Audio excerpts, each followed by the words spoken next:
No harm on Paul.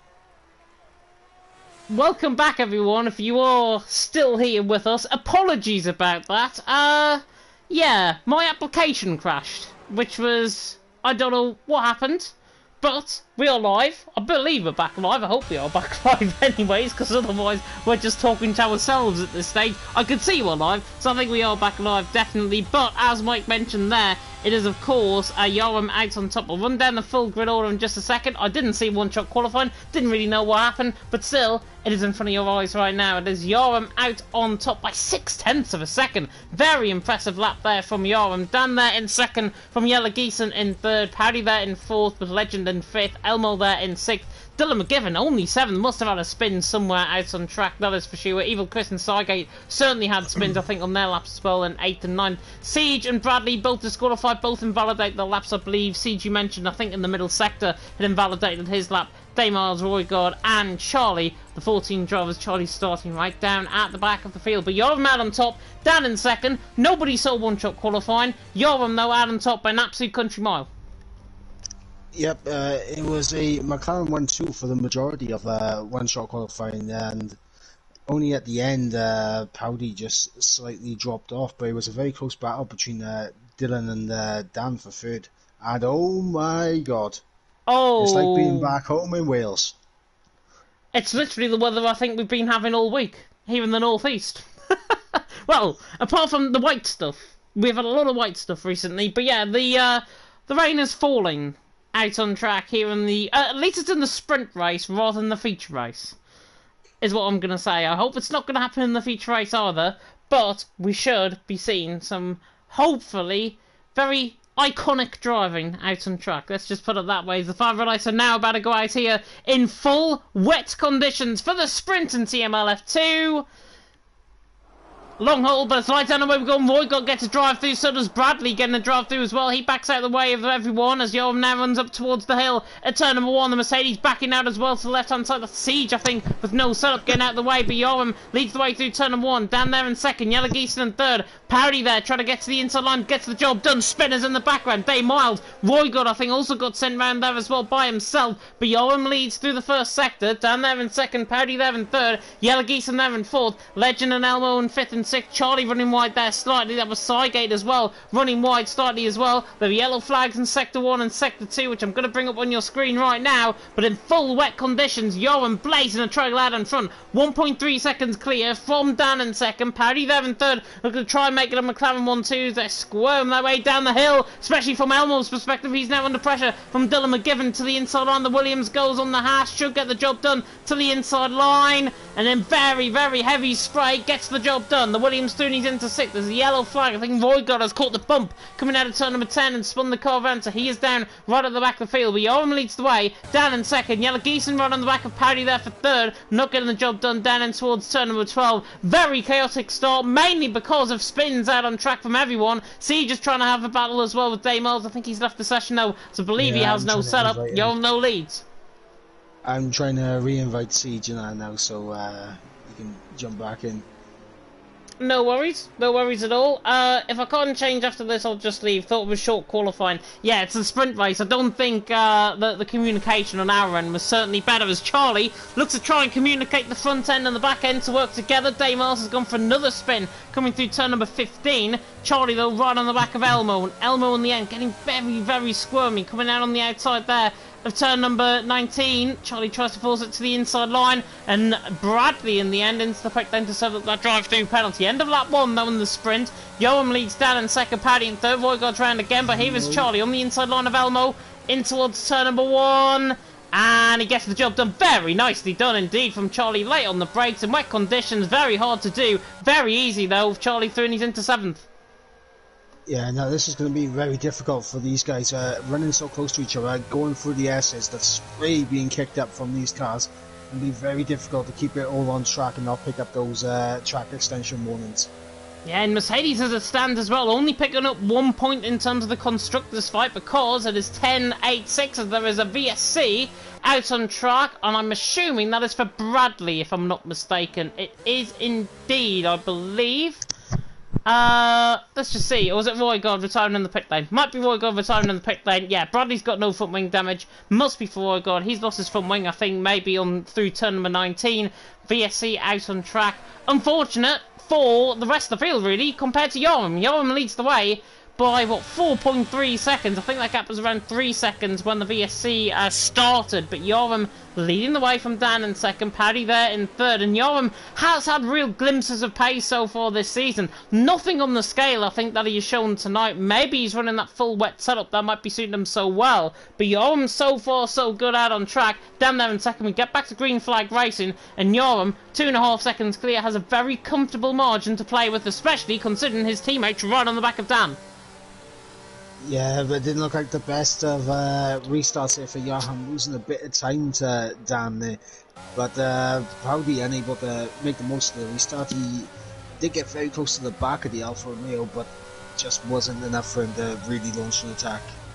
Definitely not. Charlie on the back of Dylan McGivern. This is for 6th and 7th position. Great, almost not too far off the pace either. 1.4 seconds in behind. Just in the real glimpse of the spray there. He's just about visible in the shadows in towards turn number 1. As Charlie tries to get the job done on Dylan McGivern, in the end not getting close enough. But they're all forming a bit of a pack behind the championship leader,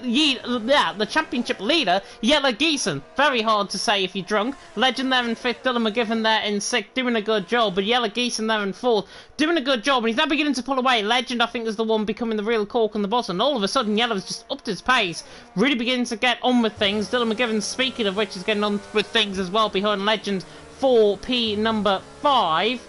But Yoram leading the way, Dan in second, Paddy there in third. Full wet conditions, could hardly see as Dylan McGivern squirms his way. Right on board with him there, loses the position to Charlie as a result. Squirms his way out of turn number 10. That is the bump I was talking about, and that was the bump that caught out Roy God a little bit earlier on in the race. And actually, looking on my screen, there is blue literally coming down the front of my camera off this Williams as we run now down in towards turn number 12. The blue streams of the Williams with the glimmers of this very dark race as Dylan McGivern looks to the inside line, tries to get the job done to the inside line on Charlie. Evil Chris as well will be side by side with Sygate in the background, but I think Charlie's just about to hold that one. Dylan McGivern on the inside of turn number 13, tries to switch back, doesn't get the job done. The Frenchman though of Evil Chris is through and he's into 9th. Very good move from him. Sygate there in 10th, doing a good job as well. But Yoram showing glimpses of pace, must have a full wet setup on. It's 4 seconds now, the gap, it's over 4 seconds. Dan in second, Paddy in third, and as it stands, Yella Geeson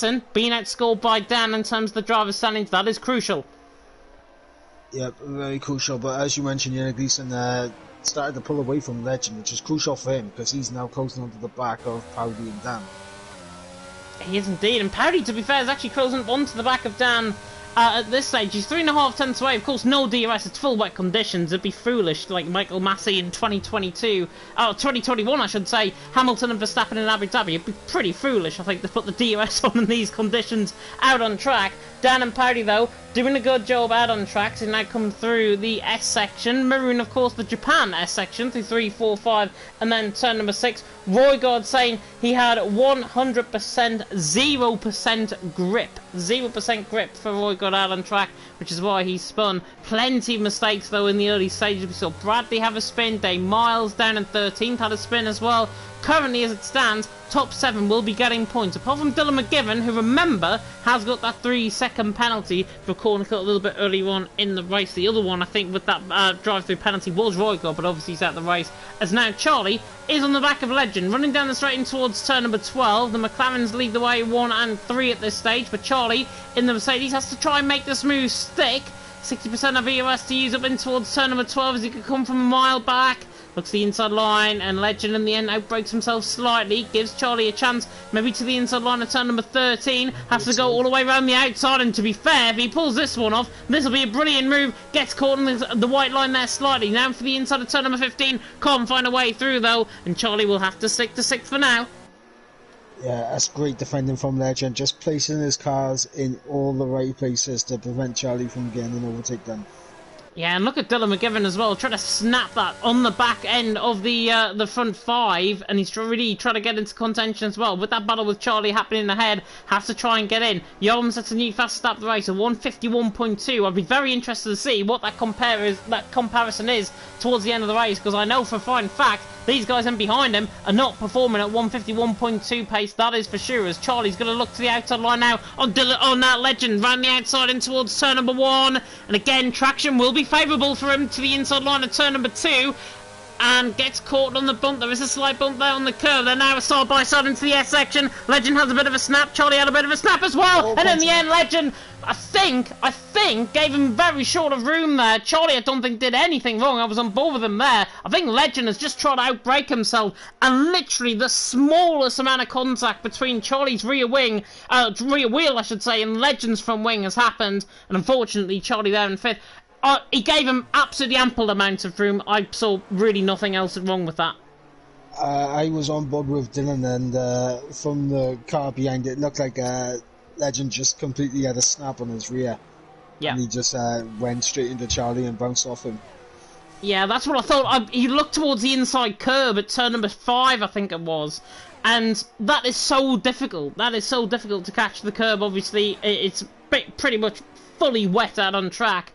And if you catch a curve, you catch a white line, send you into that snap. And unfortunately for Legend, that is, I think, is what has happened. He's down there in 9th position. Charlie, though, a little bit of secondary contact. I think that'll go down. If that doesn't get reported, I would be very, very unsurprised by that. But does give Parody a potential chance on the back of Dan. Dan has got absolutely zero pace out on track. It's 7.7 seconds. And Yellow Geeson went wide, and Charlie has spun as well.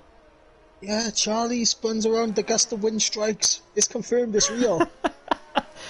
Gust of wind, I think that might have been, because I noticed, I think the Williams and Yellow Geeson actually went a little bit wide there as well. So I wonder if the dirty air played a little bit of secondary part, and that Charlie now down in 8th position. Parody, though, again on the back of Dan. Oh my word, into the turn number 1, tries to get the job done. But everyone now spacing themselves out, literally like a washing line in the north of England at this stage. Yoram, though, 8.5 seconds clear, and if Yoram keeps his nose clean and keeps it within the white lines, this is going to be one of the most dominant performances I think it's seen. And honestly, it mirrors TF Legend around here last season, or was it the season before, in PSGL, I think it was season 31, PSGL, won by 20 seconds. Yoram, we could be looking at exactly the same here in the sprint, because Dan has got absolutely no pace.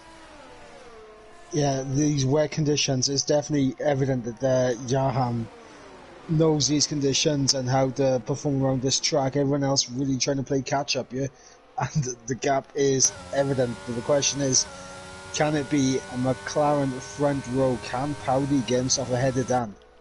I don't think he will be. I don't think it will, because I've just seen the ERS advantage that Dan has got 67% of ERS compared to Powdy on 6%. Now, if I was in Powdy's shoes, I would be literally lifting coasting into every single corner. Dan does not have any pace. He has got Dan's number ahead of him. So if I was in Powdy's shoes, I'd begin lifting and coasting just to gain a bit of that ERS back. He had pace above 10%. So Powdy, I think, really needs to try and save up that ERS, because it is a crucial part of his management. And also as well, coming through, Dan takes 5th gear, coming through 16, 17 and 18. Powdy takes a very, very low 7th gear to try and minimise the traction. Works through that part of the track, but at various other parts of the track, he just seems a little bit slower coming off the corners. Might have a look in towards turn number 1, though. As soon as I say that, though, commentator's curse has a bit of a half slide, and in the end, Powdy could be vulnerable to Yellow Geeson towards the inside line of turn number 1. He's coming absolutely from a mile back. The Williams dives it to the inside line. Powdy might just let him go here.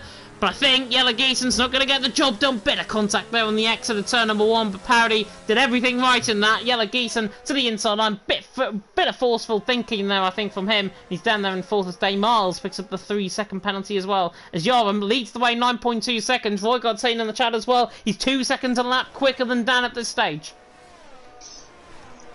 Yeah, and Yaham absolutely flying at the top. The thing is that when it comes to Yaham leading the race, we can't count chickens or count victories yet, because we've seen it before.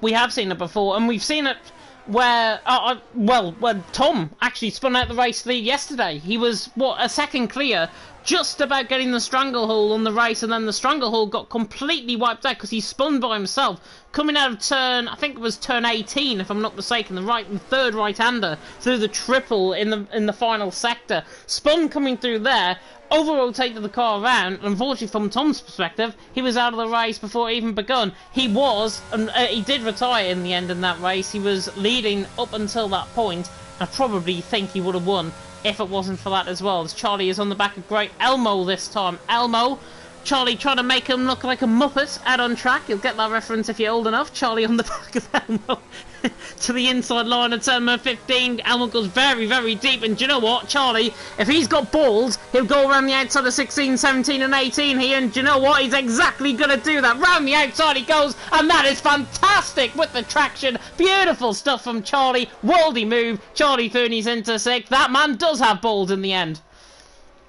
Yeah, and honestly, contender for overtake of the week for me. That is. Overtake of the season?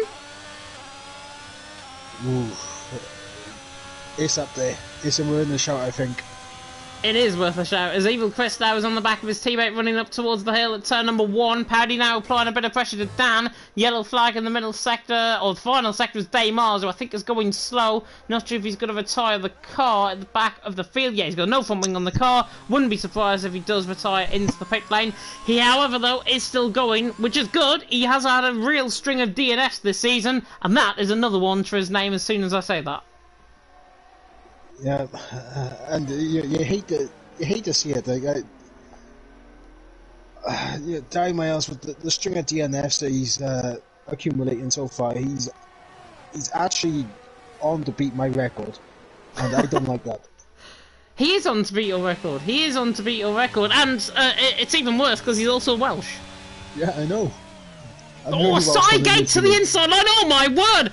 Absolutely sends it from a mile back. Siege's AI, by the way, is involved in this battle as well. Legend there does get the switchback coming out of turn number 11. That was audacious there from Sygate to try and get the job done on Legend. Of course, he scored well in Singapore last week in pretty similar conditions to this week's racing here in America so far as well. But Yoram leading the way. Dan in 2nd, Paddy in 3rd, Yellow Geese in 4th, with Dylan in 5th, Charlie 6th, Chris in 7th, Elmo there in 8th. Chris, by the way, got Elmo down the straight, I believe, as well. So he's into 7th. Legend there in 9th, Sygate in 10th, Sygate in 10th, Siege in 11th, and Bradley still continuing on there in 12th as the battle for 2nd still rages on. The battle for 2nd raging on as Charlie picks up a 3-second time penalty, and I was actually going to bring up, obviously, Charlie looks like he's got the pace on Dylan. Obviously, Dylan had that 3-second time penalty. I was going to ask if you thought it was possible for Charlie to close up enough to jump in, but obviously now that's out the window.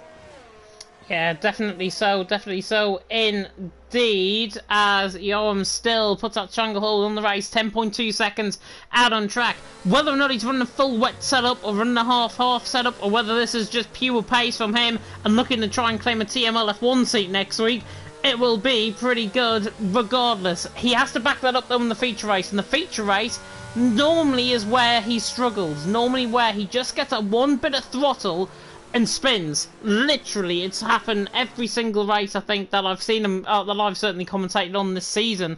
Dan, though, was under pressure from Paddy. Could be that McLaren 1-2. Paddy has listened to me, by the way, in terms of saving up that EOS, but down the straight, Dan is so much quicker. When we get to the second phase of the straight, in towards turn number 12, Dan's so much quicker than him, maintains that 2nd position, and if it happens again next time around, as Dan has a bit of a slide there coming out of turn 12. And in the end, Parody is going to try and think about getting the move. As Siege's AI, by the way, is on the back of Sygate all of a sudden. Yeah, Parody has an opportunity to look at the inside there into the double left-hander, but he just had a bit of a snap, and that has cost him a bit of time. Could put him under pressure from Yellow Gleason and behind if he's not careful.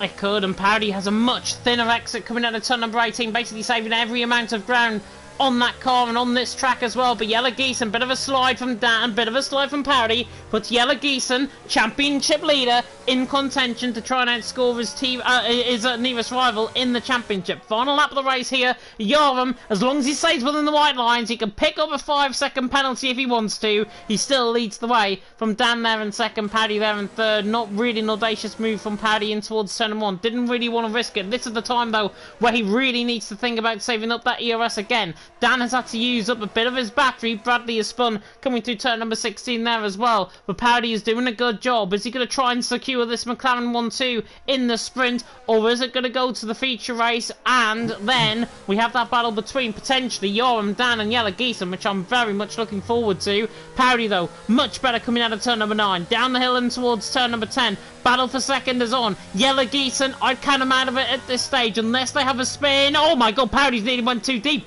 in towards turn number 11. Just about gets away with it. Is he going to have time, though, to try and trouble him down the straight in towards turn number 12? The McLaren within striking distance, but Dan is so much quicker down the straight, and now Yellow Geeson, Powdy vulnerable. Yellow Geeson to the inside line, tries to get the job done in towards turn number 12. He's later on the brakes, and the Williams just about plants his car through, and if he's not careful, Dylan McGivern could be the heist of the century. Dylan McGivern around the outside gets fourth, and Powdy will feel very, very hard done by there from Yellow Geeson, getting the elbows out in the end. The McLaren there down into fifth. That might go to the steward's room, but what isn't is Yoram taking this win by 11.2 seconds. Is he the new Thomas Ronhar arriving on the scene? Who knows? The Brit coming through the final couple of quarters. An easy lights the flag victory from Yoram on the run to the line. Wins the sprint here in America with an absolute dominant drive. For second, though, it's going to be Dan ahead of Yellow Geeson. Crucial in terms of the championship. 2 extra points gained as a result from Dan's perspective. Yellow Geeson there in third. Dylan McGivern will drop down to fourth because Powdy there in the end is fourth. Dylan McGivern there in fifth. At least he gets one of those positions back. Charlie steals fastest lap of the race in the end to go in sixth and does pick up that fastest lap point as well. Evil Chris there in seventh. Elmo in 8th, Legend there in 9th. Siege's AI is looking for the move done on Sidegate. Oh, Sidegate, my word, if Siege, that was a pure AI mistake coming through turn number 19. That was ridiculous. Legend in 9th, Siege in 10th, Sidegate in 11th, and in the end Bradley there in 12th. Siege's AI recovering that car. I think he had to. It was reactionary to Sidegate spinning, but my word, I've never seen an AI nearly spin out on track before. I've never seen an AI catch a save like that. It's ridiculous. Done better than what I usually do. Unbelievable. Unbelievable. Great save of the century. Charlie gets driver of the day, awarded by the in-game fans. Why not? Because he started right down, of course, at the back of the field there in 14th. In the end, finishes in a very well-deserving P6. Didn't have the pace, though, to get into the race in the end.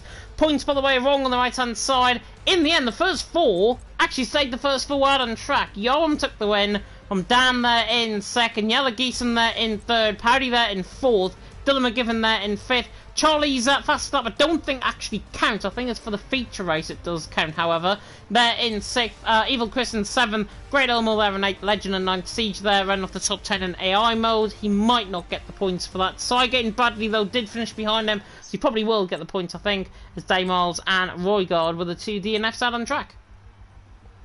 Yeah, and what could have been for Legend and Charlie, because they were up there until they spun, so what kind of battle we could have seen at the end if both of them two were involved.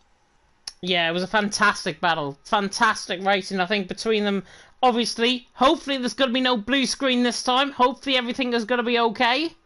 And it is. Oh, and look at that. It's beautiful blue sky and sunshine. We have got very much square heads on the left-hand side as well in the grandstand, as my headset nearly disconnects for the second time tonight. I should be more careful by dropping it on the floor.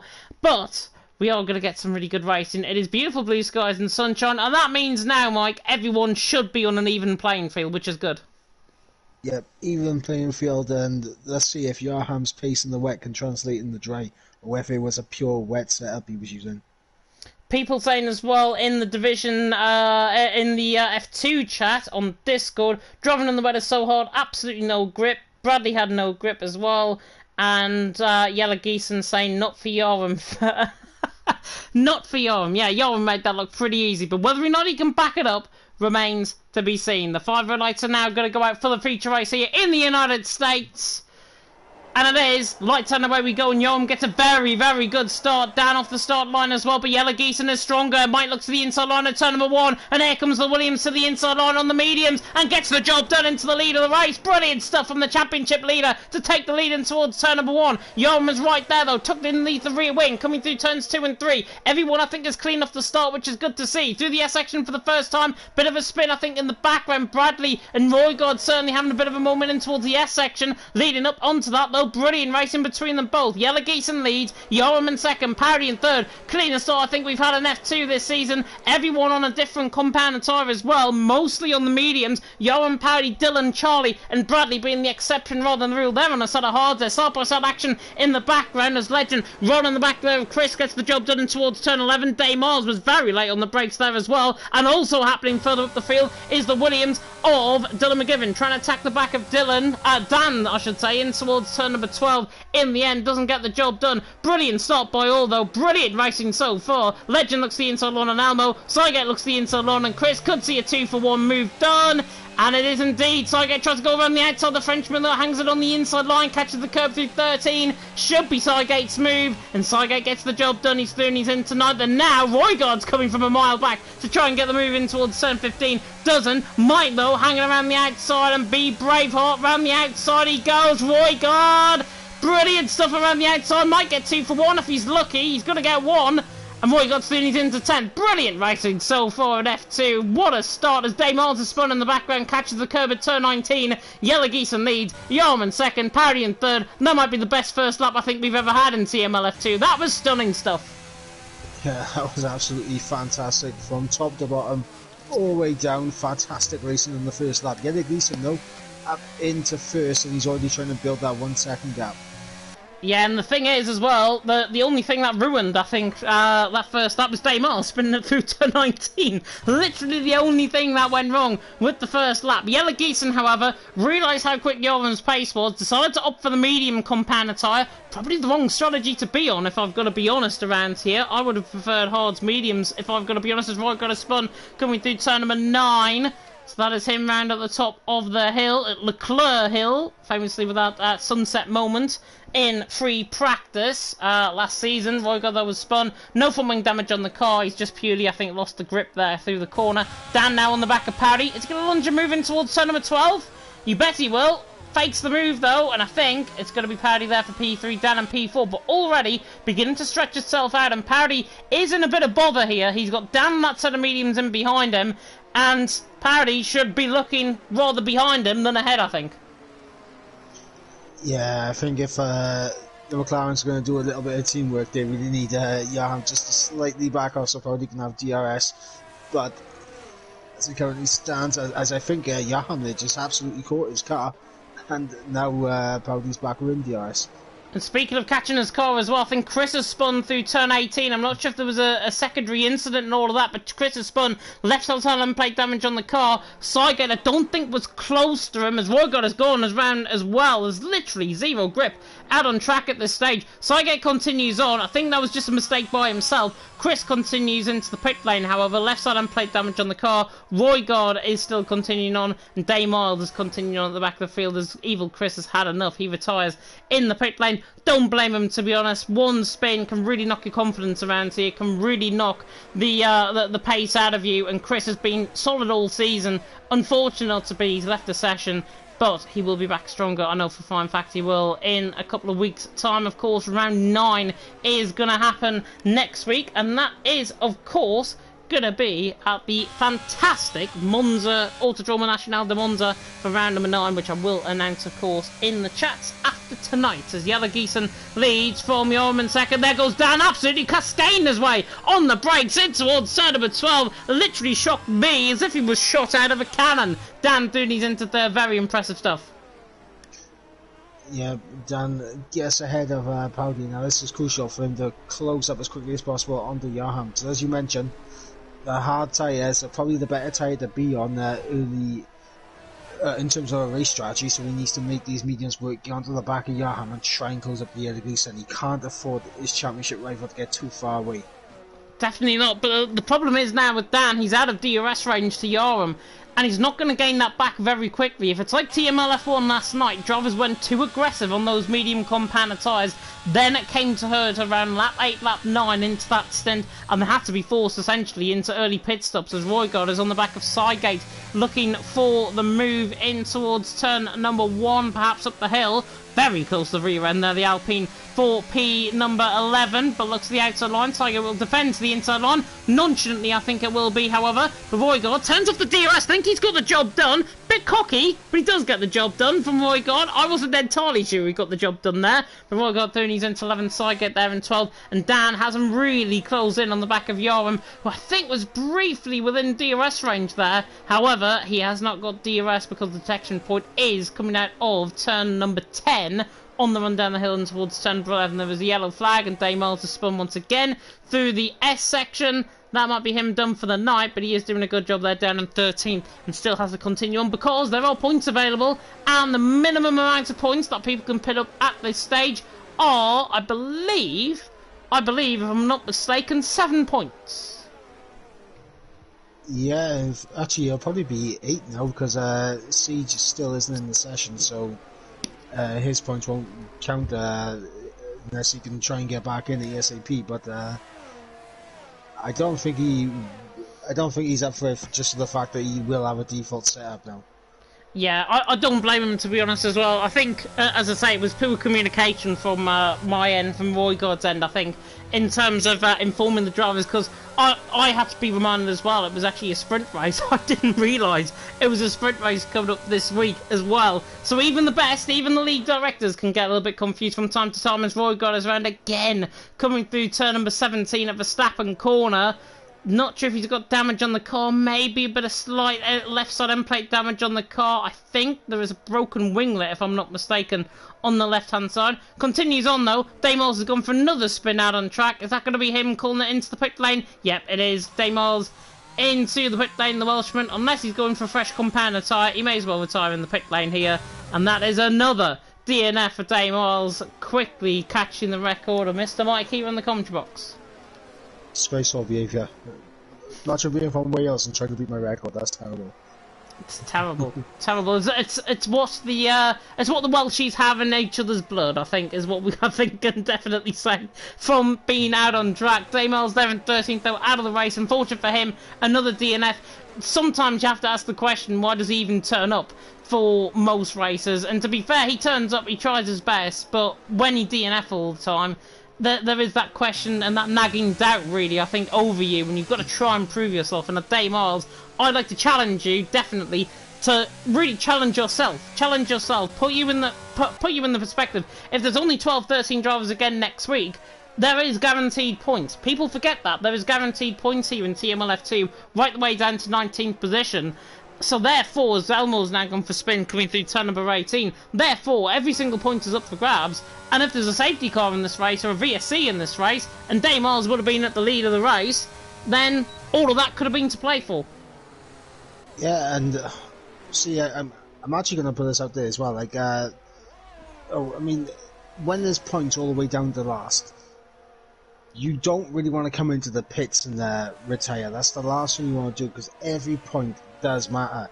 Even if you don't have the pace, keep going, because some people will end up crashing out and they can't do anything about it. But if you come into the pits and you retire, then you've just given up. And honestly, we saw what happened to Manchester United when they gave up against Liverpool. You get humiliated for the next week on social media. No, it's even worse. We saw what happened with when Sunderland gave up against Stoke. We got beat 5-1. Not as worse as Man United getting beat off Liverpool, mind you, but still same consequences, I think, in terms of two different leagues by two different teams, both showing the same thing in common. Absolutely useless. Yellow Geeson leads the way. Yoram in second, Dan there in third. Yoram has now managed to latch back in to a second, but to what avail, because Yellow Geeson has got 4 times the amount of EOS compared to Yoram at this stage early on in this race. 13% for Yoram, 44% for Yellow Geeson, so just nearly 4 times as much as what EOS has got compared to Yoram behind. Yoram, they'll begin to step on, and this is the thing with the medium compound tyres. They're normally good for a good few laps, But then the sort of hard compound tires come into play, and you can't really defend off them, and that's exactly what we saw. I think it was with ex Academy Tom from last night as well. He went on the mediums, led the race early on, and then the tires just went completely off the cliff. And unfortunately,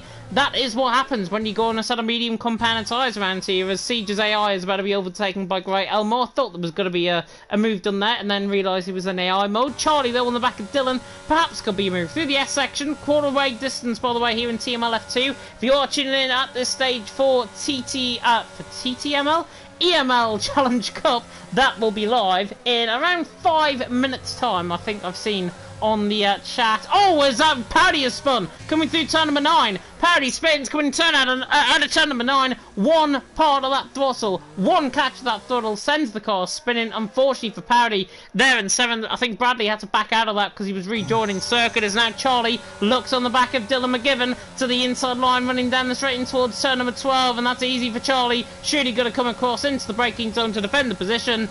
And the Mercedes is through and he's into 4th. But unfortunately for Powdy, that move now looking like it's going to be necessary, because Bradley now on the inside line could look for the move to the inside line, and he does. Powdy dropping down another position. Bradley with a brilliant move on the brakes gets the job done. But look at Powdy coming back at him. Clearly got more pace than them. Around the outside of turn number 13 doesn't work. Maybe in towards turn 15 will. Switches to the inside line. In the end, though, he's going to have to back off. But Powdy, one snap of oversteer cost him potentially a P3 finish.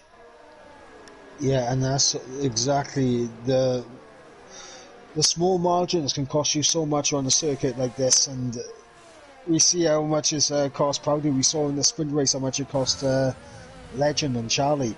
Just one mistake and you can lose out on a whole heap of points. Yeah, definitely so. Definitely so indeed. Yellow Geeson, though, leading the way. And look at how close Yoram is to the back of Yellow Geeson. 10% of EOS coming through the S section. Sygate picks up a 3-second penalty. I think that is down in towards turn 19. He's on the other side of the track compared to the front runners at this stage. Roy God still continuing on there in 12th position. Of course, every point is a scoring point at this stage in TML F2, and indeed, for that fact, in TML F1. But all of a sudden, Yoram, these sort of hards are really beginning to come into play, and he looks to the inside line and actually taps a rear end there of Yellow Geeson. My word, he's getting a little bit cocky, but look at the pace now compared to Yellow Geeson. Yellow has to now use up a little bit of that DRS. He's not going to defend to the inside line of turn number 12, and he's going to have to defend, pull out a little bit of EOS, maybe just use a bit of it up. Yoram to the inside line. Yellow Geeson, though, moves across, and I'm in the braking zone, getting very aggressive between these guys. They've got to calm it down. Dan could be the one to watch out for in all this as well. And Yellow Geeson again pushes to the left-hand side of turn number 13. Yoram is there, though, to the inside line. May as well let him go at this point. Yoram he's into the lead, where I think he really deserves to be after that. Yellow Geeson, though, hard into the braking zone. That, I think, will definitely get reported, because that really wasn't on. Yeah, that was a... Oh, and he spins! Yoram spins! Yoram spins! Exactly what I said in qualifying. It has happened here in the race. He usually has such good pace, but when he's put under pressure, he gets into his own head sometimes. And Yoram spins out the race lead, mirroring Tom last night coming through turn 19. Spins the car round. Yoram now back into P6, and Yellow Geeson now in the lead of the race. And Yoram will be thinking, I'm still going to report that, even if I am going to be not in the position I'm expecting it to be. As Roy God, I think, has spun through turn 18. Yeah, Roy got around, but... honestly, I think Johan just lost his head there. Lost his composure, lost his cool. Yeah, a bit of that, and also he caught too much throttle coming out of turn number 19 and took too much outside curb, and that curb mirroring with the throttle input, that is so deadly. And Yoram now just has to refocus. He's got Legend 3 seconds up the road. He's not within DRS range. That is his next target. He's going to be quicker than him at this stage of the race as well. So Yoram just has to now refocus and get back into contention, because he's more than capable, especially when Dan puts Yellow Geeson under pressure in towards turn number 12. Nearly a bit of contact there between them both. Yellow Geeson, though, leads. Dan in second, Charlie there in third. But what Yoram now has to do is prove everyone wrong, as Parody, his teammate, looks to the inside line there at turn number 12, gets the job done on Bradley. Bradley fighting back into turn 13. The NSR man going to try and look to the inside line. Parody comes across them there slightly, and Bradley in the end might switch it back to turn 15. What a soul of the dummy! Brilliant stuff by Bradley. My word, absolutely sensational. It's not over and done with yet, because Parody looks to the outside line at turn number 18, doesn't get the job done. But my oh my, the NSR man, he's got to be proud of that one. Brilliant stuff on Bradley, gets the job done on Parody, and he's absolutely outschooled him. Yeah, Bradley with a fantastic fantastic bit of racing versus Parody there. It was absolutely inspired from the Aston Martin driver, the NSR driver. And see, I'm going to bring this into question now. See, with Yellow Geeson and Dan being out there still on the set in the mediums, see, they're going to be holding up the likes of Charlie and Dylan. Do you think Yaham, over the course of the rest of this race, can get himself back into a race-winning position? Yes. Because he's gained 5 tenths of a second, 6 tenths, 7 tenths now actually on the back of Legend since what? His spin 1.5 laps ago. He's doing a phenomenal job. But back to the front though, because Charlie's all over the back of Dan. Yoram though, Parody, however, has spun. Parody is spun. Thought it was Yoram for a second there, but in the end it's not. Dan getting close to his championship rival. Yellow Geeson feels the need to defend towards turn number 12. These guys put themselves under pressure. Charlie, like Spain, can capitalise. And he capitalised really well in Spain. Even though he didn't win, he did a really good performance there. And now looks the inside line of turn number 15. And this is talking about capitalisation to the inside line. But capitalisation comes with risk and reward. Unfortunately, that was a risk and a 3-second penalty at that for Charlie. Very unfortunate. And he's there in third. And he is probably thinking, what the hell have I just done? Oh, as Dan spins! Dan spins! Out of turn number 19, and Yoram now back into 5th. Yoram now in 5th, Dan in 6th, and Dan is going to be coming in to the hard compound size, end of the race. He has no other choice. Mediums are going off the cliff, and Dan into the pit lane. That might be crucial in terms of the championship. That's handed it so far on a plate to Yellow Geeson, but depending when Yellow Geeson pits in, Mike, could be quite interesting because Charlie's back within DRS. Yep, Charlie back with DRS as you mentioned, and I was going to bring it up. Yaham over the last lap caught up a second on Yellow Geeson in terms of the delta to the leader. He has, and Roygaard again has spun coming through turn number 16. Dylan McGivern though on the back of Charlie, looking very, very quick indeed. He's looking to try and get this job done down the straight in towards turn number 11. He is close enough, but I don't think he's going to get the job done from that far back at this stage. But Yellow Geeson there leading the way from Charlie in second. Dylan McGivern there currently in third. Legend in fourth. Yoram getting back into contention. Those hards definitely coming into play now. This is why I said starting on a set of hard compound tyres will suit you better in the first half and will certainly suit you better as long as you go beyond the halfway stage in the second half of the race. And that is exactly what these guys are doing. Yoram especially getting back into contention. He disposed of Legend quite easily, or Legend disposed of himself into the pit lane. Yoram then has free track to come at Charlie and Dylan McGivern, and judging by his pace, he looks quicker than them. Yeah, he looks quicker than Dylan, and obviously with Charlie has that 3-second time penalty, so he doesn't actually have to overtake him. Yeah, definitely. And Yellow Geeson in. Yellow Geeson into the pit lane from the lead of the race. Responds to his championship rival, Dan, coming in after that spin. Dan, though, is going to be further behind than what Yellow Geeson was at this stage. Yellow Geeson, though, on a set of hards into the pit lane. Dan's only coming through turn 19. This is going to be an easy. Dan's not even close. He's not even into the straight yet. Yellow Geeson out of the pit lane. That is how much that spin has cost Dan. A whole straight's worth of a mistake there from Dan. And there, he's down to 9th. And what? He's now, Mike, nearly 10 seconds behind Yellow Geeson when he could have been, what, 1-2 seconds behind him? Yeah, about 9 seconds. 9 seconds, which is, looking on it, absolutely crucial from Yellow Geeson's perspective, because now he's on that fresh set of hards. This is where Charlie and Dylan, I think, have got to now try and respond to come in the pit lane. I think it's still too early, though, for a set of mediums. If I was the guys out on track, and if I was in their shoes, as Yoram going to get close to the back of Legend in towards turn number 12, but he's not going to get the job done from this far back. If I was in the hard compound tyre shoes, especially from Charlie and Dylan McGivern's perspective, I'd think about one eye into the pit lane, one eye where Yellow Geeson is out on track. That's where my focus would be. But because the mediums go off at such a rate, they go off at around 5% a lap around here. Yom has a slight slide coming out of turn 15 as we ride on board there on the back of Legend.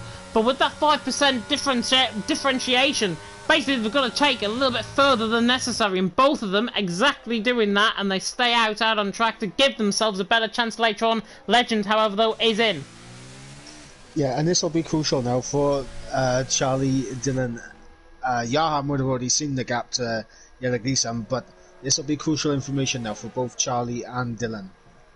It will. And Charlie, to be honest, has now put on a little bit of pace, maybe to try and break the DRS, potentially. He's already 2 seconds clear, but Charlie now beginning to really pace away from Dylan, so I wonder if Dylan has run into trouble with his tyres. Yellow Geeson, by the way, ahead of Powdy. There's Legend, by the way, coming out of the pit lane. And it's not entirely out of contention. He's going to be, what, 5 seconds probably when the tyres get back up to the speed. Legend's going to be around 5.5 seconds behind Yellow Geeson. That's not too bad. He's on much fresher tyres as well. About 5%, as I say, less off compared to Yellow Geeson at the stage in the race. So that will come into play. He needs, I think, a potential VSC to get back into contention. But Charlie now has really put the throttle down, and this is the pace that he showed in Spain. Exactly the same stint. When is he going to decide to pit in? And if I was in Charlie's shoes, I think about coming in, what, I would say lap 15, lap 16, 12 laps on the mediums will probably work. To be honest, I think that lap 15, lap 16 is probably the shout they'll go for. If it was me, I'd be more comfortable going in on lap 18. Just so I make sure that the mediums don't drop off. Well, Charlie is staying out. Dylan McGivern is also staying out. So they're both staying out once again. Yoram is, however, catching. That could be telling for a little bit later on in the race. These, of course, have all got to go on that set of medium compound tyre. Yellow Geeson on the set of hards, compared to Bradley, I think has only gained 0.5 of a second over 3 laps, basically, on Bradley. So that is how the hard compound tyres suffer at this first stage of this stint. Around 4 or 5 laps into the stint, they'll be much better off.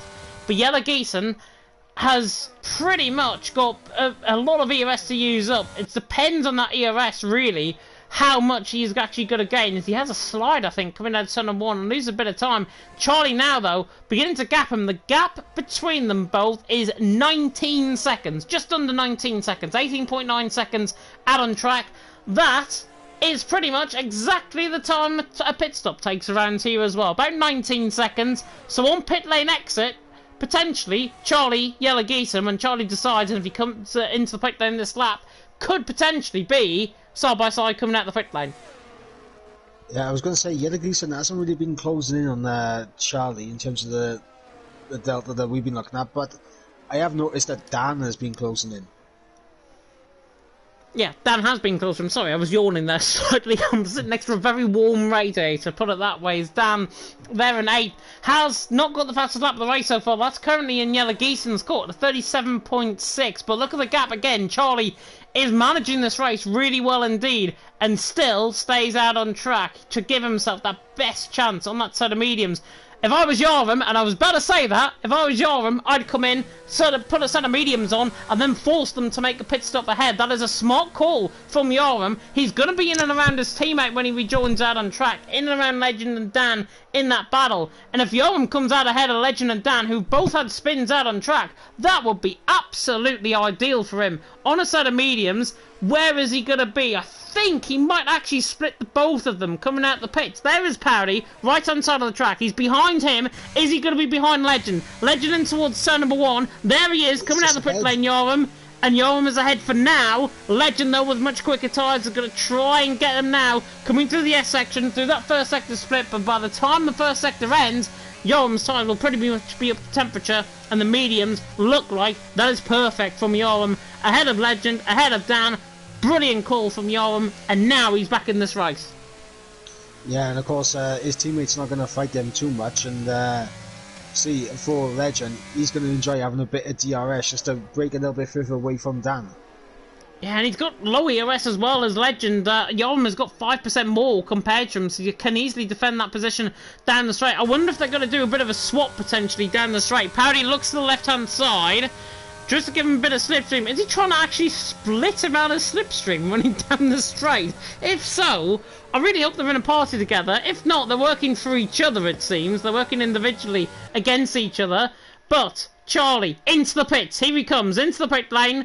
From the lead of the race, and the gap coming in the pits, 19.7 seconds. Yellow Geeson, I think, made a mistake as well. Yellow Geeson has found no time on that set of hards. Charlie now on the set of mediums. This is crucial. This is race defining now from Charlie. Coming out of the pit lane, and Yellow Geeson is through the final corner. I think Charlie's going to get away with it. I think Charlie's going to be ahead just coming out of the pit lane, and in fact, he's miles ahead. Absolutely brilliant call from Charlie to stay out those extra laps. That's exactly what I thought would happen.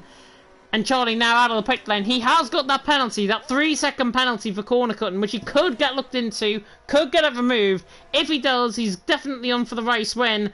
He might even be on for the race win now, because Yellow Geeson, 2 seconds behind. Charlie, masterful call, pretty much like Spain, and pretty much I think it was his other win, which I forgot this season, but Charlie had another win this season. They're in third, doing a fantastic job, and that was honestly overcut of the century.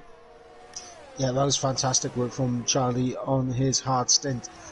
And for Yellow Geeson now, obviously, later on in this race, his hard tyres will start to bring him back in closer to that 3 second.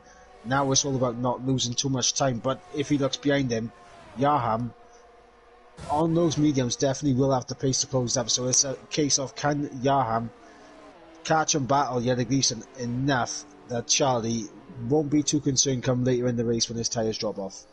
He will, but the thing is with Yoram, he has to save up that ERS. Yellow Geeson's got 86% of ERS. Yes, he's going to be on the fresher tyres. Charlie, by the way, though, just to counteract your point, as Dylan McGivern now responds into the pit lane, he's going to be behind, I think, Yellow Geeson and Yoram coming out of the pit lane. Maybe ahead of Legend if he's lucky.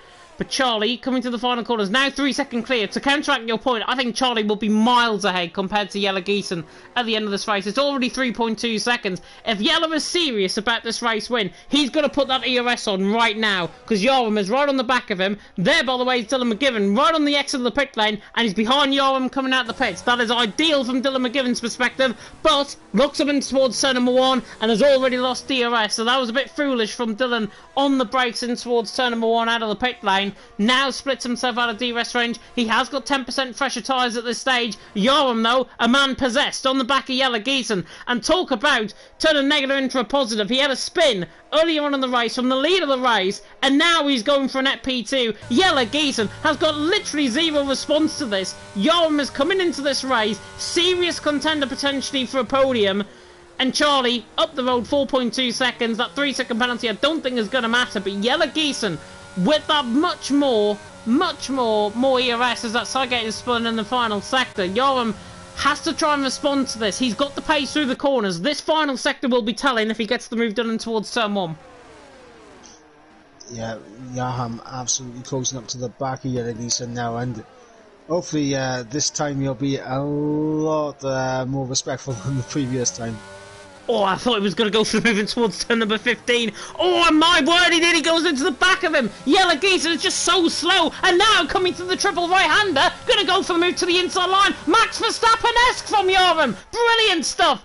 Absolutely waltzed to the inside line. Yellow Geeson, the championship leader. What on earth are you thinking, my friend? You should have put the DRS on when I told you to. Yoram now ahead of him. And that is what happens when you cut a little bit too cocky in terms of your DRS. There's no way that Yellow Geeson is going to catch Charlie, and now with Yoram's pace there might be no even way and no response to Yoram at this stage as well. Yellow Geeson has got this call completely wrong tonight. Charlie has. Yoram has got this completely right. Charlie and Yoram have got that completely right, and Dylan McGivern, do not rule him out of this as well, because he's right on the back of Yellow Geeson now.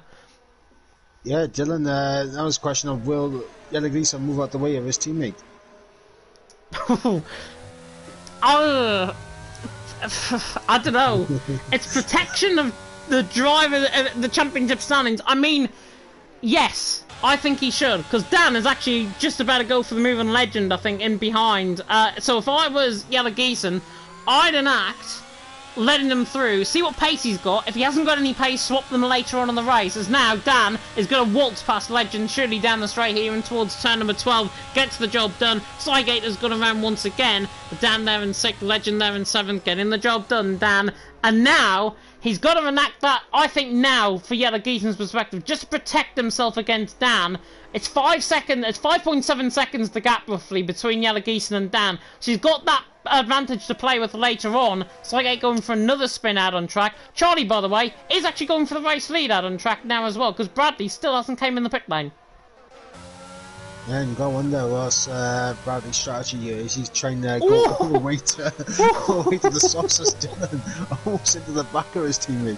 Surely got to go for the move, unless they're going to let each other through. This is surely going to be an easy move from Dylan McGivern. The Northern Irishman to the inside line. Yeah, Yellow Geeson does not want anything to do with that at all. Nicely done, actually, from the Williams boys there. Dylan McGivern in 4th, Yellow Geeson in 5th. Not sure if that was a bit of a snap. I think it was a thank you there through turn number 1. Dylan McGivern through, and he's into 4th position. Yellow Geeson now down in 5th, and now he's potentially out of the podium positions. That, in the end, for Charlie, is going to be brilliant. 6 seconds ahead of Yoram. Yoram's clearly not going to have pace compared to Charlie. It's whether or not he can defend off Dylan McGivern is a different thing. Charlie picks up another 3-second penalty, however. Then it changes things. He's going to go for the move on Bradley down the straight. Should be easy and down in towards turn number 12. He's up to P1.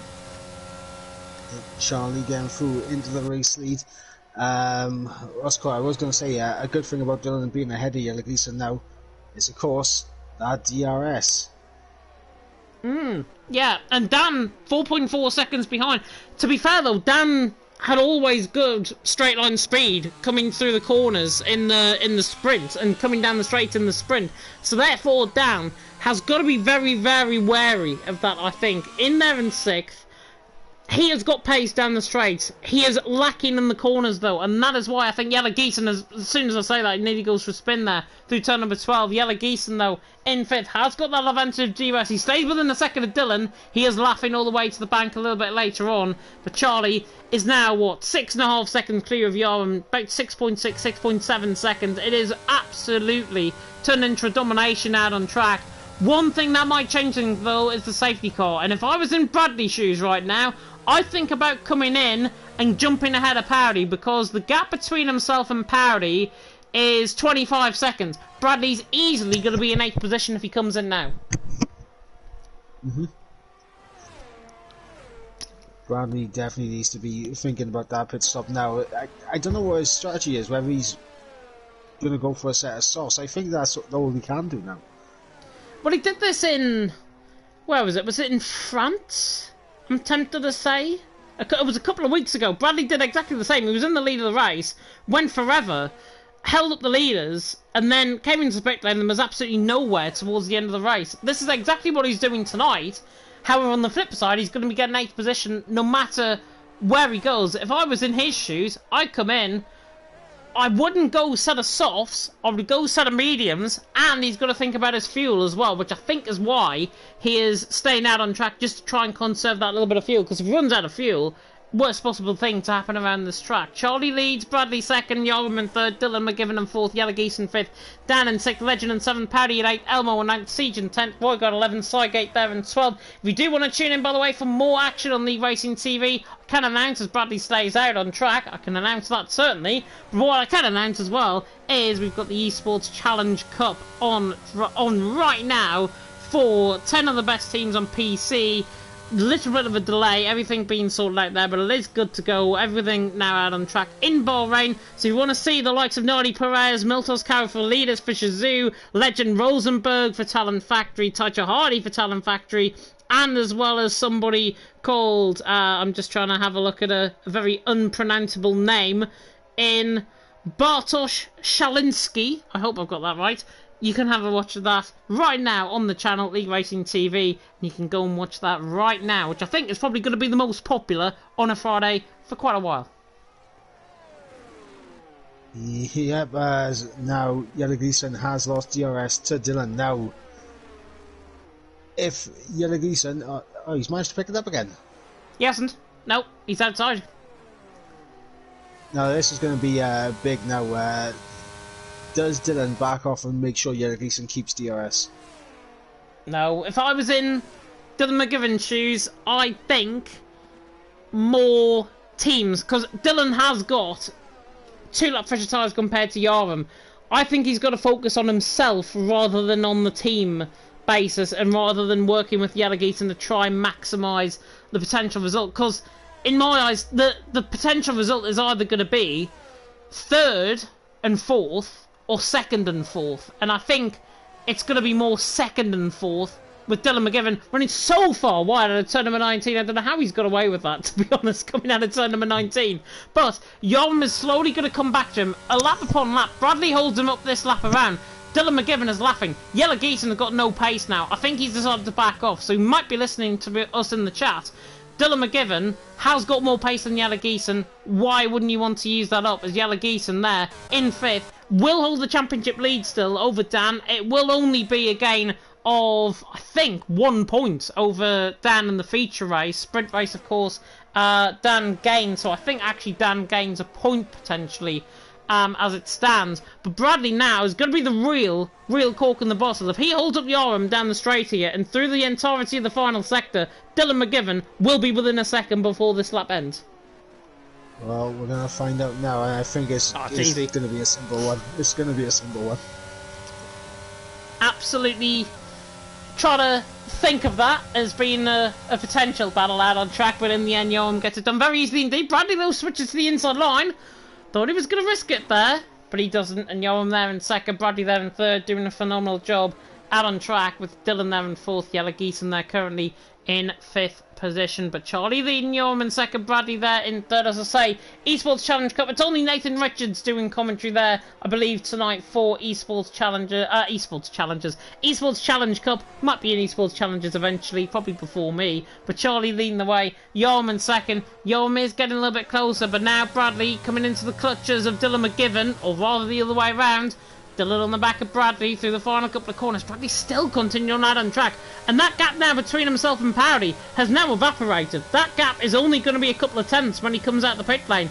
He has misjudged that completely as Dylan McGivern gets the job done on him in towards turn 1. Yeah, not only that, and with that penalty as well for Bradley, it's going to be difficult for him to eke out that gap as well, because he'll have to close back up to Powdy and build up that gap. And the thing is, as well, is the Sidegate, I think, is going round again, coming through turn number 16 that time. The thing is, as well, is obviously Bradley, Sidegate unfairly gets a 10-second time penalty. If he doesn't get a... he's still going out on track, by the way. If he still finishes with that 10-second penalty, I know for a fine fact that he will put that in, and there'll be a 10-second removal. Certainly, it won't affect his race result, because he is a lap down compared to pretty much the entirety of the field. But... what was I saying? Yeah, Bradley, compared to him, he's going to be on the back of Powdy. On the flip side, he is going to have Cetasoft compounder tyres. Cetasofts does not work well around this track. It's the mediums you want to be on around here. Certainly on the second half of the race, which is what Charlie Yarum and Dylan McGivern certainly got inspired by with their strategy calls. Bradley, though, gap between himself and Powdy is 17 seconds, so... even if he does come out of the pit lane, he's going to be either beside, as he's just picked up a front left puncture. So he will be into the pit lane, and it's completely gone through turn 16. And if he's not careful, he nearly goes into the championship leader. But that car is literally on 3 rims at this stage. The car literally lifted on a rear wing. Dan is through comfortably, but Bradley now, he stayed out too long. He stayed out too long. He should have came in when I said, and then he wouldn't have had this problem. Yeah, and Bradley comes in and... I think he'll be comfortably ahead of Elmo, so he's only going to lose a chance of P7 with Powdy, so it's not an absolute nightmare, but he's definitely cost him a chance of P7. Yeah, he's cost himself, and it's not the first time again this season that he's done that, because I remember vividly, I think it was around France or another track, that he was really, really good in terms of his strategy call there.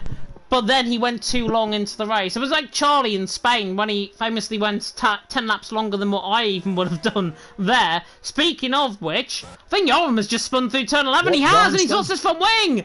Yarum, what on earth has happened there? Has spun out of P2. Dylan McGivern now in 2nd. Yellowgeeton there in 3rd. Yarum there spinning out of a potential P2 finish. My oh my, it doesn't get any worse for him on track tonight. no thumping on the car, and I can only assume he has spun coming out of turn 11. Oh, and he spins again, he's in the wall! Joram in the wall, not on purpose, he spins, got completely caught. That could be a safety car to VSE. VSE out on track. Dylan McGivern's picked up a 3-second penalty as well. My word, drama in the final stages here in America, but that is so unfortunate for Joram. As I say, that was not on purpose whatsoever. It was just a pure snap, basically on the throttle, coming out of turn number 12. Kind of recovered the car, just went straight in the wall. He knew where he was going, I think, from that point onwards. And Joram, out of the race, what could have been a great result twice over in this race has just gone to pot. Yeah. It's unfortunate for Joram, and obviously this is not what Joram would want, but also not what Dan wants, because now Gleason is on that podium spot, and obviously with Dylan having that 3-second time penalty, he could get jumped by Gleason. He could indeed, and Gleason will obviously be on the back of Dylan and has now become very spaced out. So bear with us for the final 3 laps of the race here. But VSC still in operation out on track. Drive-through penalty. Oh, as soon as I say that, Roygaard picks up a drive-through penalty. I was about to say if Charlie or Dylan picks up a drive-through penalty, then it's game wide open, especially from the leader's perspective. But Charlie leading the way. Dylan McGivern in second, Gleason in third. But Joram, oh my word, as Gleason has a huge slap coming out of turn 11. How on earth he kept that in a straight line? Nearly ended up Joram starting the wall. But Joram, he just needs to focus on the positives in that race. Apart from the spins that he had a very, very solid race. He should be proud of his performance, even though he's DNF'd. He should be proud, and he will come back stronger, I know for fine fact. But it's exactly what I said in qualifying. I've kind of put a commentator's curse on him once again. It's kind of what I said in qualifying. He normally is absolutely electric in the early stages of the race, and then one mistake, he gets into his own head. So unfortunate. 2 mistakes, literally the icing on the cake, unfortunately for him tonight. He is a stronger driver than that. We know he's a stronger driver than that, and he will respond in turn, hopefully next week, as Dan now picks up a penalty. Yeah, and that's Dan's opportunity to get himself onto the back of Gleason. That's gone now. It has gone indeed. Looking through the chat, by the way. Hope you're all doing well, by the way. If you have came in for esports challenges, Joram saying another win out the window. Yeah, totally agree. Totally agree. He even admits it himself. That would have been a win from him. Certainly, second half of the race was looking like a guaranteed P2, P3 at least from him. And it's so unfortunate, but it's the mistakes that happen on this game. It's the mistakes that really creep in, and one mistake is very costly. And unfortunately, that one mistake happened to be at the worst possible time out of a podium finish. I know he will come back stronger. He is part of a very good outfit in the X Esports team. They will pick him up, I'm absolutely guaranteed of that. And he will come back stronger, I know for fine fact. What it does leave us, though, Mike, is hardly any battles out on track. However, Gleason, if he's so kind, slow down and give Dan a battle. Be interesting. I mean, Dan has been catching him a reasonable rate, but obviously with that 3-second time penalty, I was just going to have a little look at the warning situation for Gleason. Has a huge snap coming out of turn 16 again. Dan, to be fair, has thought he dropped time. That was Dylan McGivern, sorry. Dylan McGivern had a snap of oversteer, not Gleason. I was wondering if everyone boarded the wrong car there. I have a very interesting new glitch. You're stuck in the race director? Or the race director Yes. just disappears? I'm stuck in the race director. Oh god. And it's 2 laps to go to the end of the race anyways.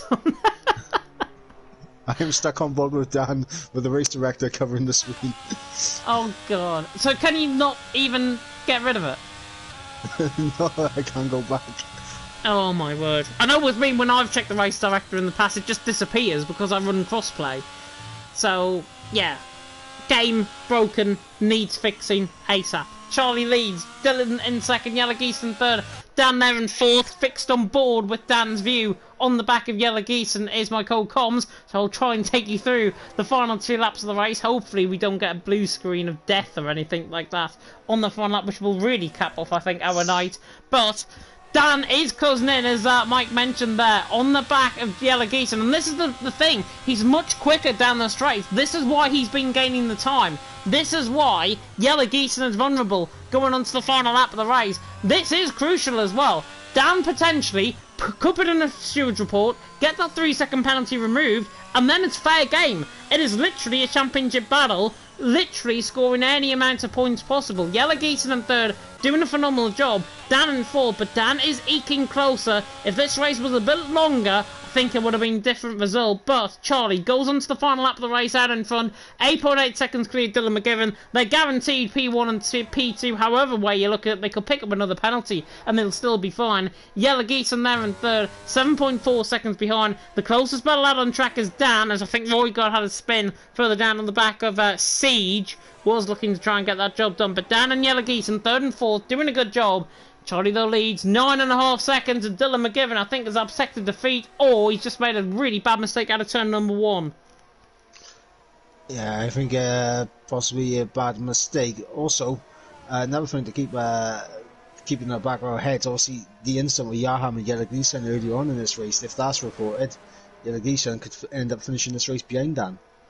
He could indeed, and obviously that bit of contact with Charlie and Yoram, it doesn't really make a bit of a difference now, to be honest, from Charlie's perspective, because he's got absolutely coasting in this race win. Dan, though, still on the back of Yellow Geeson, just nearly got within DRS range there on this lap around.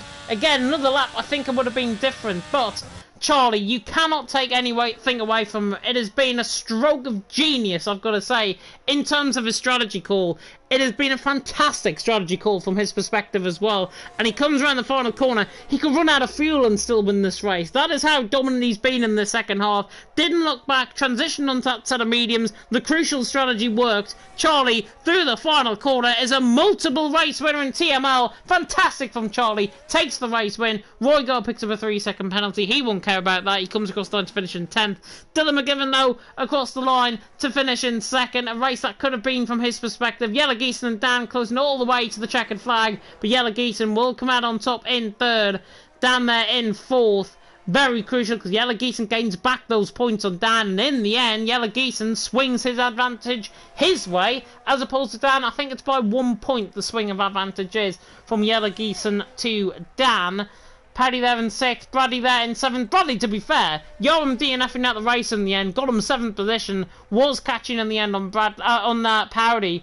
Did a phenomenal job. Sygate, by the way, is still continuing on down there in 11th. We wait for Elmo and, in fact, Sygate to finish with Siege there down in P9. Charlie, though, out on top. Dylan McGivern in 2nd. Yellow Geeson in 3rd, as we have been joined in the comment section by the one, the only, Mr. Blackbox, who won here last night in TML F1, saying the reigning defending champion of F1 acknowledges Charlie's excellence. Yeah, Charlie, I've got to be honest, if we had an end of award season, I think he'd probably be most improved driver all season. He's been phenomenal.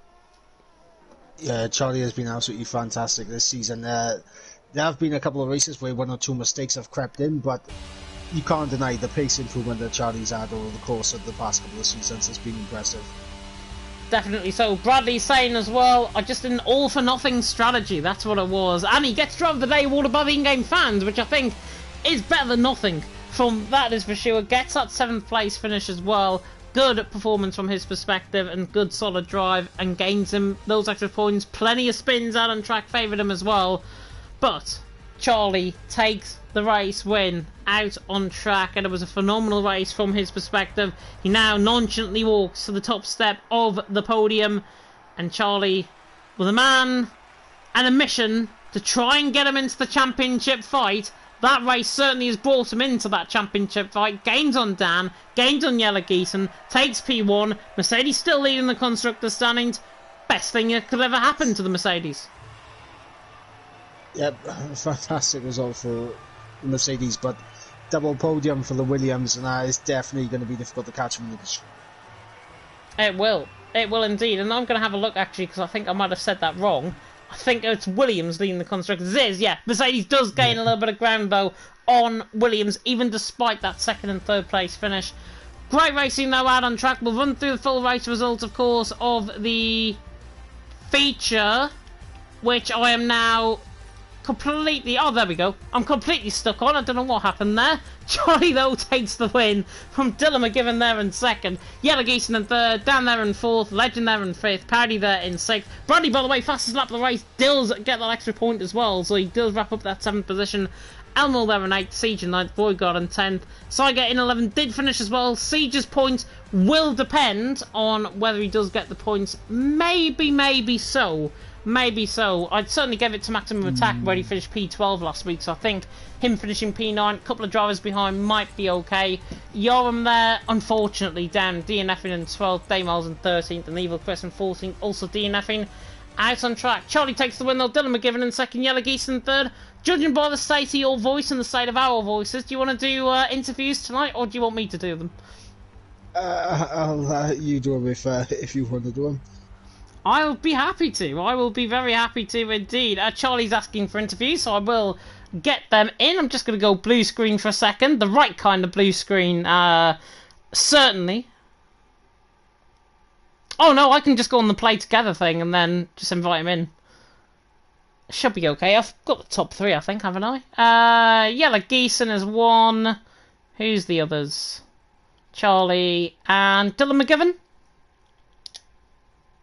There we are, got them. Oh, cannot add one or more players. Yellow Geese and Charlie's been added, but I can't add Dylan for some reason. Might have to accept me as a friend. But, there we go. We can now hear from the man who put off an absolute masterstroke, I've got to be honest, in that race. To finish in P1, it is Charlie. And Charlie, you're making this a bit of a habit when I return to commentary, taking another win here in TML F2. That was just, though, complete and utter masterstroke from your perspective. Talk us through it, because that strategy call gave you the race win.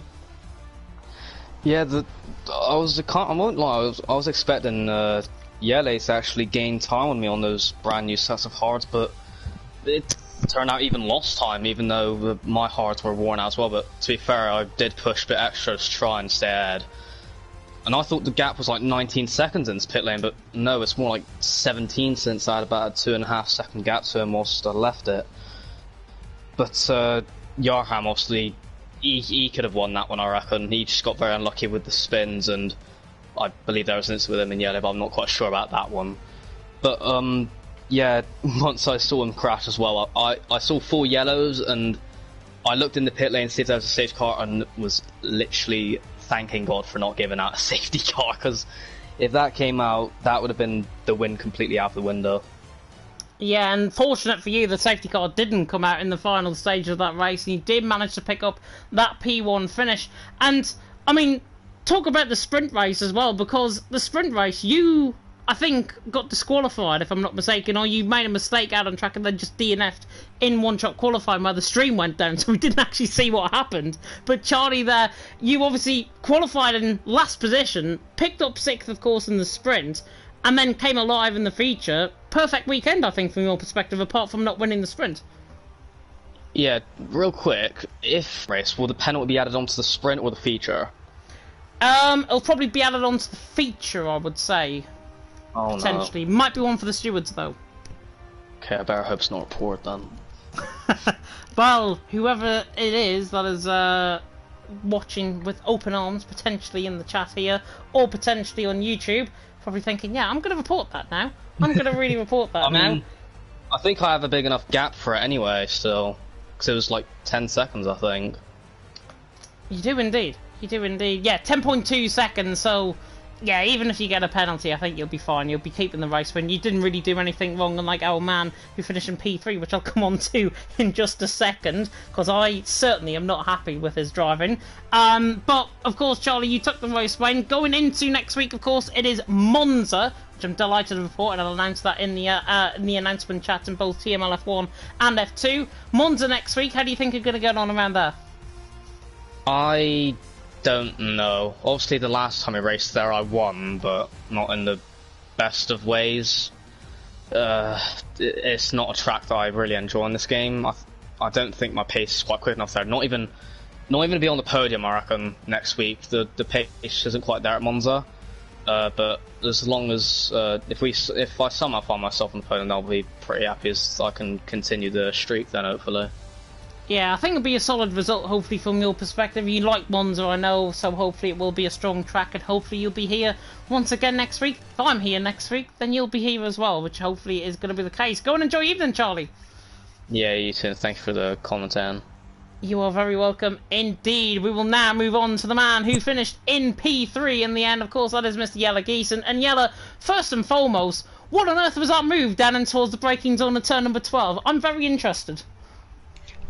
Well, the corner before the exit, let me see, the corner before the long straight, he, I think, braked a little bit late, punted me, and he punted me twice before, after the straight, and also in the beginning of the race. And I was a little bit frustrated at that point because, I mean, he kept running in the back of me, and then he was on my ass the whole straight, and he wasn't even that close, I think, going into that final corner before the straight. So yeah, I thought I would be ahead of him after that straight, but because he punted me, he was on my ass, and then yeah, he overtook me, and yeah, he dummied me, and I'm not sure if that was the right move for me to make, but I think it was just it happened quick. Maybe I made the wrong move, but he definitely didn't, in my opinion, didn't do the cleanest moves of all time. I'm not talking about the dummy, but before that, he punted me like 3 times or something. So I was already a bit,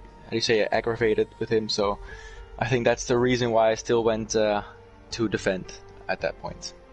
Yeah, I think that's a fair reason, to be honest, because it looked like after that point as well, both of you fought very aggressively for the same piece of track, which is, by all means, absolutely fair and necessary. But, again, moving into the braking zone like that in towards turn 12 doesn't really sit well with me, because I'm not part of the stewards, so I can really say what I want. In the end, though, a solid P3, scoring ahead of Dan by, I think, 1 point in the championship standings after the sprint and the feature. Talk us through what obviously happened from your end in both races. I think, well, I'm in the party with Dan, and you know, as I did with Charlie, help it a little bit because you know, we were both off to not the best start. At least I wasn't, and I said let's just ride out the sprint and then get them in the future race, or like at least do what we can, and then I got a good getaway in the future race. I almost spun after the first corner, but from there on I noticed that we were on the wrong strategy very quickly, because Johan was keeping up, and he had an incredible pace anyway, like also in the sprint race. So we were also, I was more like letting him go at it, but yeah, it was certain that he was going to win for me. Yeah, and obviously with that, and Joram was so quick in the sprint as well, I don't think there was any catching him, to be honest, in the sprint. And then again in the feature, he had that spin, got back into contention, right up your rear end, as you mentioned. Did you feel that you could get more of a result out of that race, potentially? Because I noticed you and Dylan were having a fight, you and Dan potentially were going to have a fight towards the end of the race as well. Do you feel like you could have had second out of that?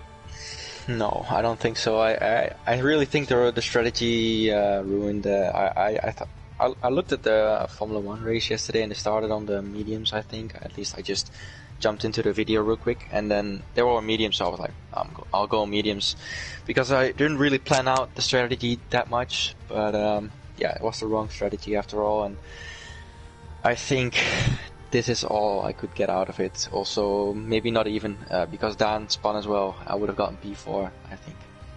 Yeah, I did say at the start of the race, by the way, that anybody going on set medium companatized first half are just real fools, I think, because the centre hards are really potent in the first half of the race, and the mediums especially so after lap 14 onwards. They were really, really quick, and obviously you couldn't catch up on the wrong strategy from the outset. But going and looking ahead, of course, in towards Monza, your long-term focus, I'm sure, is the championship.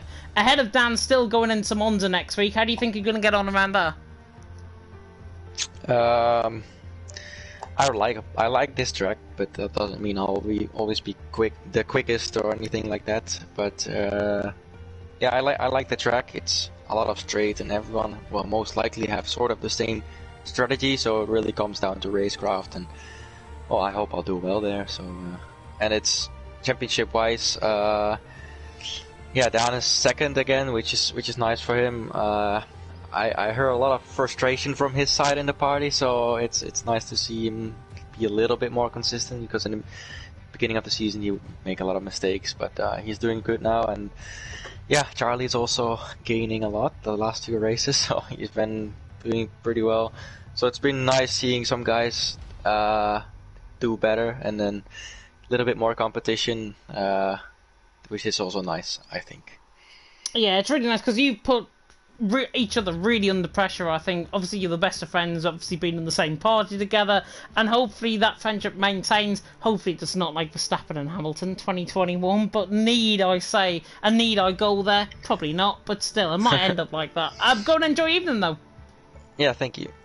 Very welcome indeed, and that rounds us up very neatly indeed. If you're wondering why I didn't ask Mike for any input in that, it's because I'm letting him rest his voice after that race as well, which I think is absolutely deserved after that.